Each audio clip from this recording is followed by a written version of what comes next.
আনন্দ সংবাদ।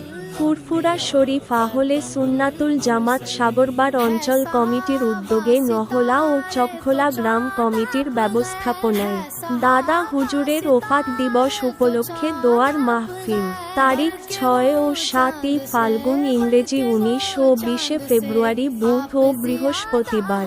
6 ফাল্গুন 19 ফেব্রুয়ারি বুধবার। উপস্থিত থাকবেন পীর আল্লামা আলী আকবর সিদ্দিকী চাচাজান হুজুর পীর কেবলা। এছাড়াও উপস্থিত থাকবেন পীরজাদা মাওলানা মুহাম্মদ বাইজিদ আমিন সাহেব এবং 7 ফাল্গুন 20 ফেব্রুয়ারি বৃহস্পতিবার উপস্থিত থাকবেন লক্ষ লক্ষ যুবকের নয়নের মণি ফুরফুরা শরীফ আহলে সুন্নাতুল জামাতের কর্ণধার পীরজাদা মৌলানা মোহাম্মদ আব্বাস সিদ্দিকী ভাইজান। স্থান নহলা চকখোলা বৃন্দাবন চক, কোলাঘাট, পূর্ব মেদিনীপুর।